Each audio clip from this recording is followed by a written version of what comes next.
В 1994 году Голливуд выпустил фильм «Звездные врата».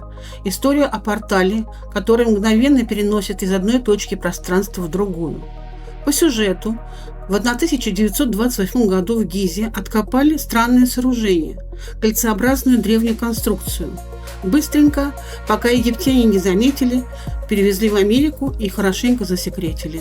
Уже в наше время молодой специалист-египтолог Джексон привлекается для разгадки тайны, над которой бьются ученые на военной базе в горах.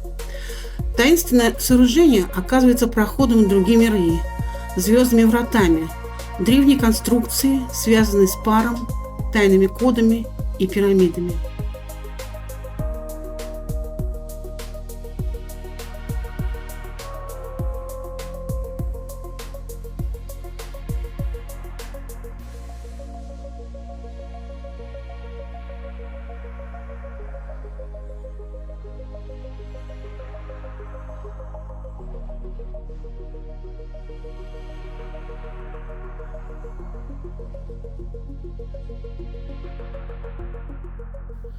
Кто смотрел прошлый выпуск, тот помнит, что он закончился находкой ключа на канале Вурф, который привел нас к зданию One Canada Square. А если есть ключ, то должна быть и дверь, которую этот ключ открывает. У основания One Canada Square еще недавно находился странный объект, удивительно похожий на такие врата.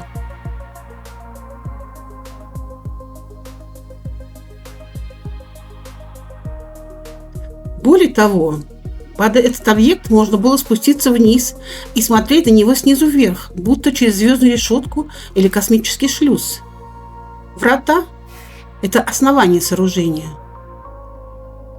Стоять под этими конструкциями и смотреть вверх на башню, особенно когда мигает белый авиационно-технический огонь наверху, возникает сильное, вертикальное, направленное, почти потустороннее ощущение, что эта далекая звезда мигает и подает знак.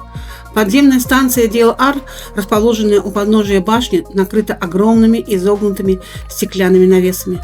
Это место наполнено мощной, почти осязаемой энергией.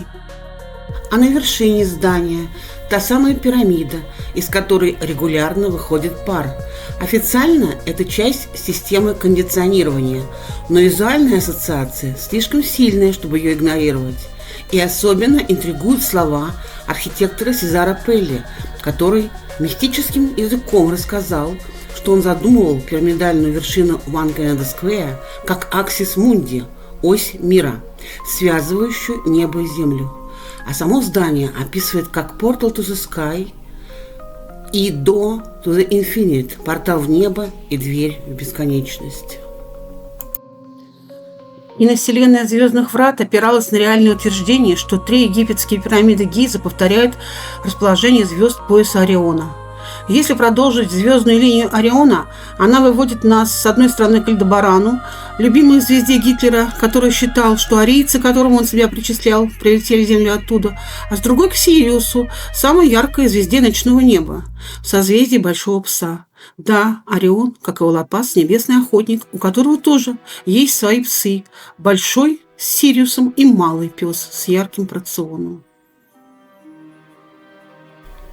Сириус всегда считался звездой, связанной с высшими существами, пришедшими на Землю в древности. Это двойная звезда, состоящая из яркой звезды Сириус А и белого карлика Сириус Б.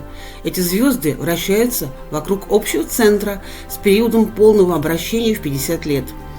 Про число 50 можно говорить долго.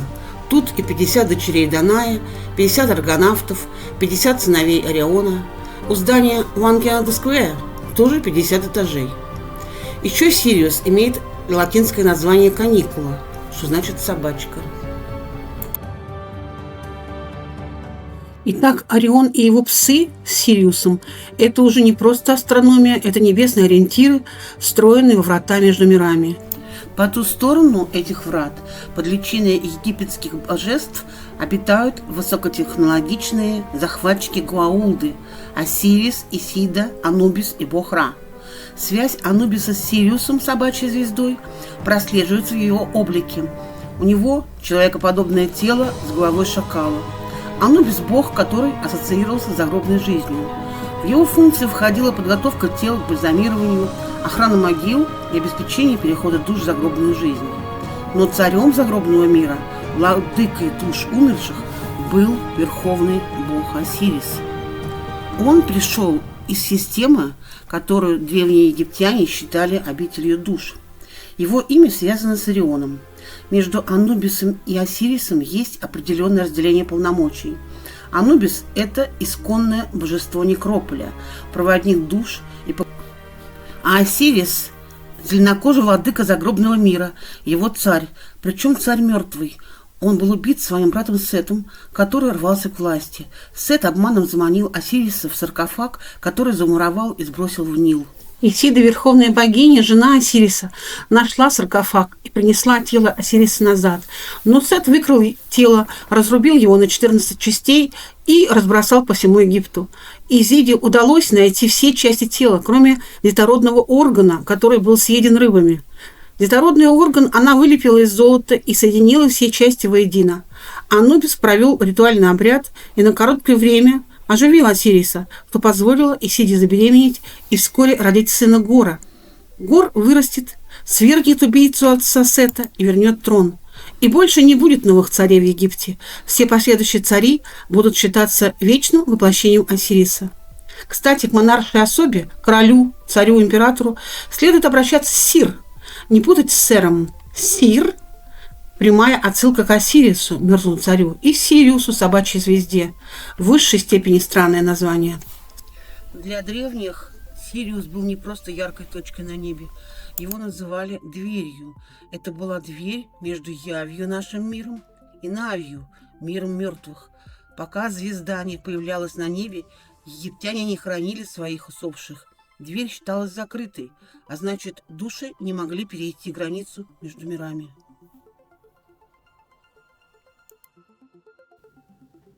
По оккультной версии, Великая пирамида была выстроена так, чтобы в нужный момент свет Сириуса входил внутрь и касался того, кто стоял в точке посвящения. Обряд инициации, как активация и передача силы, как включение скрытого тела света. Для масонов, розенкрейцев, Золотой Зари и других закрытых орденов собачья звезда – центр всей духовной схемы, известной как пылающая звезда. Это самый важный образ, незримо присутствует в масонских ложах. Внутри нее всевидящее око, оно окружено сиянием. Его еще называют глазом Гора. Звездный ребенок, рожденный от союза Осириса и Исиды, которого приравнивают к пылающей звезде. Осирис и Исида, мужское и женское, небо и земля, солнце и луна соединяются, чтобы породить третье, совершенное начало – Гора. В масонской логике именно в этом заключается путь посвященного – пройти через двойственность мира и выйти за ее пределы и соединиться в новое внутреннее единство. В иероглифе Сириуса прочитываются три принципа космической троицы: фаллический обелиск, знак Осириса, купол, знак Исиды и звезда, как знак Гора. Союз обелиска и купола читается как мощный архитектурный код, объединяющий вертикаль и горизонталь, мужское и женское. Древнеегипетская традиция вообще мыслит мир через символы. Боги говорят не только словами, но и формами. Бог тот, которого греки отождествляли с Гермесом Трисмегистом, передал людям знания о языке символов и скрытой силе. Поэтому эта магия продолжает действовать сегодня, даже тогда, когда мы уже не понимаем ее источника. Можно относиться к символизму как к предрассудкам и конспирологии. Миром правят символы и знаки – это не пустая фраза. Волны – это вибрации. Немецкий ученый Хладни сделал открытие, когда просто проводил смычком по краю пластины с песком. Он с удивлением обнаружил, что песчинки выстраиваются в геометрически правильные фигуры. Их потом так и назвали – фигуры Хладни. Как вы понимаете, звук можно услышать, но мы хотим звук увидеть. И для этого мы будем пользоваться фигурами Хладни. Если взять смычок и начать аккуратно вести по торцу пластины, то на пластине возникает стоячая волна, звуковая. Мы с вами ее слышим, а давайте-ка мы ее сейчас увидим. Для этого возьмем немножечко манной каши, а не то, что вы подумали, и аккуратно, равномерно разместим эту манную кашу на пластине. Теперь, когда будет возникать стоячая волна, звуковая, что такое звуковая стоячая волна? Это колебание, правильно? И в том месте, где пластина будет колебаться сильно, оттуда будет манная каша убегать, подпрыгивая, а в том месте, где пластина будет колебаться чуть-чуть совсем, там эта манная каша будет скапливаться. И мы с вами сможем увидеть глазами распределение стоячей звуковой волны на этой пластине. Смотрим.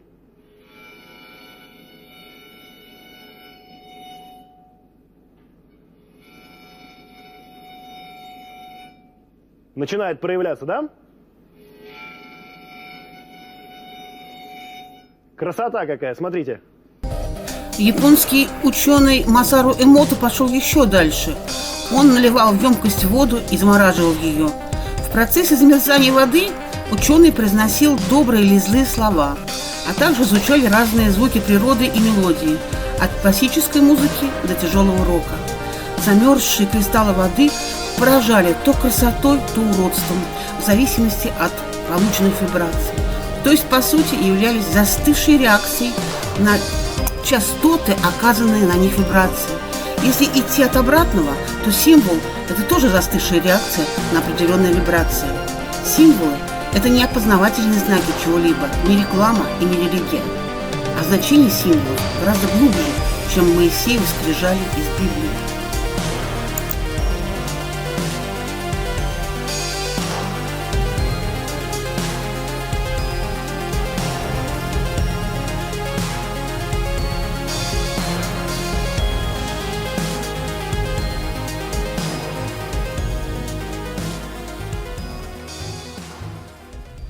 Герметизм не религия. Масоны говорят о развитии во славу Бога, но вне религии. Правда, какого именно Бога они не уточняют. Посвящение в тайные символы и обряды – факт. Но главный вопрос в другом. Получают ли они реальные знания или участвуют лишь в хорошо поставленном спектакле? Если знания все же открываются, то на какой ступени, в чем суть и куда оно ведет? К власти, контролю, к идее бессмертия или к чему-то еще? Во всех знаковых архитектурных сооружениях есть масонские символы и атрибуты. Все основатели США были масоны. Строительство Белого дома было проведено по канонам масонских церемоний. Лондон тоже напичкан символами. Канария-Ворф не исключение. Масон Наполеон был явлен миру после египетского похода. Он провел ночь в одиночестве в Великой пирамиде, проведя акт посвящения и инициации. Из Египта Наполеон вернулся другим человеком. Он был настолько уверен, что он находится под протекторатом звезды, что монумент Палас де l'Étoile, место звезды, был установлен прямо на центральной оси Парижа, в Елисейских полях. Эта великая артерия Парижа развернута на 26 градусов на восток и смотрит на звезду Исиды Сириус. И, конечно, там есть обелиск, как знак Осириса, и сияющее, как звезда Исиды, колесо обозрения. Наполеон был так одержим этим, что распорядился поместить образ звезды Исиды на нос корабля на гербе Парижа. На потолке Лувра есть старинная роспись. Исида на троне слева, у ее ног обелиск и пирамида. Над головой крылатый юноша, похожий на Гермеса. Пейзаж под ней – это площадь Бастилии. В момент росписи никакой пирамиды и обелиска на площади не было. Но сегодня там действительно возвышается колонна с крылатой фигурой.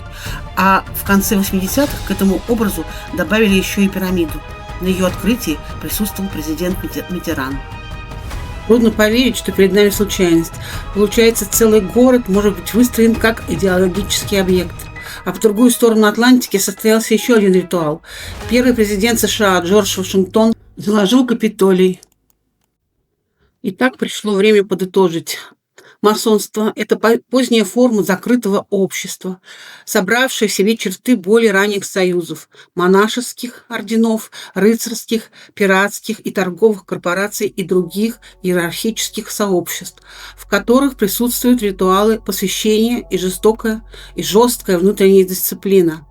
Официальная легенда прикрытия выводит происхождение современного масонства из традиций средневековых каменщиков. Но в цепочке тамплиеры, пираты, масоны есть поразительная логика и сходство формы. Все эти союзы существовали и существуют как братство.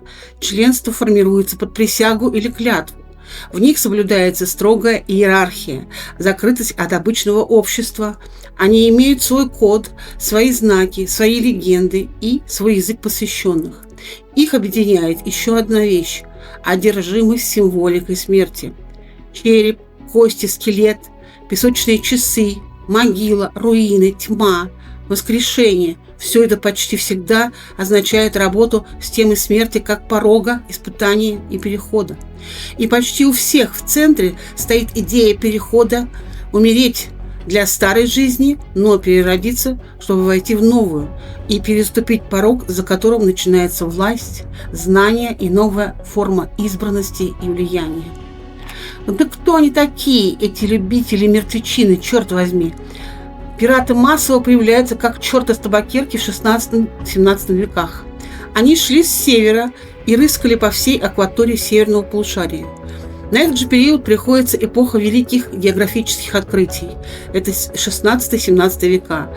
Период активного изучения мира европейцами, открывшими новые континенты, морские пути в Индию и совершившие первые кругосветные плавания. Так нам говорит Википедия.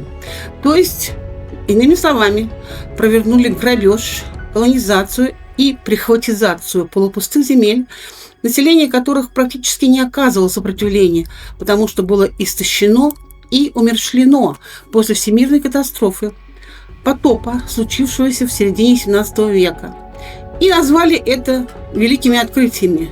При этом у пиратов откуда-то были навигационные карты, был флот и многочисленные мордовороты в составе экипажей, действующие всегда и везде с особой звериной жестокостью. Кстати, навигация – это движение по миру Нави, то есть по миру мертвых, или наоборот, живых мертвецов. Га – это дорога, движение. Дорога, нога, Волга. Кто снабдил их всем этим? Кто направил? И главное, откуда? Если весь мир лежал в руинах, почему их не коснулась та трагедия, а наоборот, она дала им все карты в руки, позволив легко и просто осуществить вторжение? Какая такая могущественная третья сила обеспечивала их судам попутный ветер? И что все-таки связывает их с псовыми? Об этом узнаем в следующем фильме. В фильме «Звездные врата» есть один интересный момент. После перестрелки Джексон погибает или оказывается на грани смерти, и Ра оживляет его в саркофаге у всех на глазах, чтобы показать, он распоряжается не только жизнью рабов, но и самой границей между жизнью и смертью. Реплика про то, что человеческое тело легко чинить, означает, Ра выбрал людей не из симпатии, а как удобные, ремонтируемые носители и рабочий материал. Ра в фильме – инопланетное существо, которое использует человеческие тела для продления собственного существования и господства. Сцена показывает, что для Ра человек – это оболочка, инструмент, ресурс, а не личность. Поэтому его фраза звучит так холодно. Он смотрит на человеческое тело как на механизм, который можно восстановить и снова использовать. Это делает его не просто злодеем-фараоном, а существом, стоящим вне обычной человеческой морали. Я был мертв? За это я и выбрал вашу расу. Ваши тела так легко починить. Вы многого достигли, усмирив энергию атома. Что ты собираешься сделать?